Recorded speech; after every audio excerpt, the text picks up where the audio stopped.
মসজিদের ছোট্ট উঠানে গোল হয়ে বসে আছে কয়েকজন শিশু। বিকেলের নরম আলো, চারদিকে শান্ত পরিবেশ। সামনে বসে আছেন এক হুজুর সাহেব। তিনি মৃদু কণ্ঠে বললেন, বাচ্চারা, আজ আমি তোমাদের আমাদের প্রিয় নবী মুহাম্মদ সাল্লাল্লাহু আলাইহি ওয়াসাল্লামের একটি ছোট গল্প শোনাব।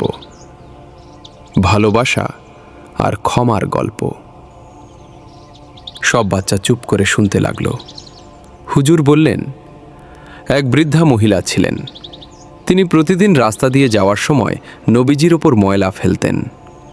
ভাবো তো, কেউ যদি তোমার সাথে এমন করত, তোমার কেমন লাগতো? বাচ্চারা নিচের দিকে তাকিয়ে রইল।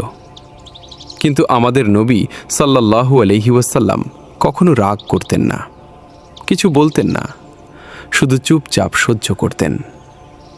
একদিন হঠাৎ সেই বৃদ্ধা ময়লা ফেললেন না। নবীজি চিন্তা করলেন, আজ কেন তিনি এলেন না? তিনি খোঁজ নিতে গেলেন। জানতে পারলেন বৃদ্ধা অসুস্থ।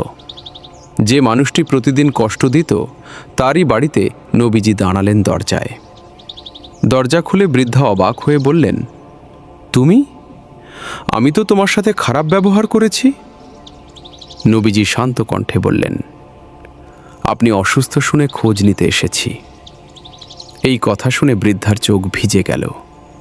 তিনি বুঝলেন এ মানুষটি সাধারণ কেউ নন, তিনি সত্যি আল্লাহর প্রিয় বান্দা।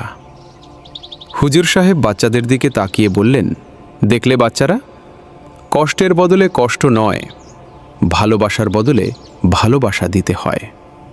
ক্ষমাই হলো বড় শক্তি। একটা ছোট ছেলে ধীরে বলল, হুজুর, আমরাও কি এমন হতে পারবো? হুজুর মুচকি হেসে বললেন, চেষ্টা করলে অবশ্যই পারবে, কারণ নবীজির শিক্ষা হলো দয়া, ভালোবাসা আর ক্ষমা।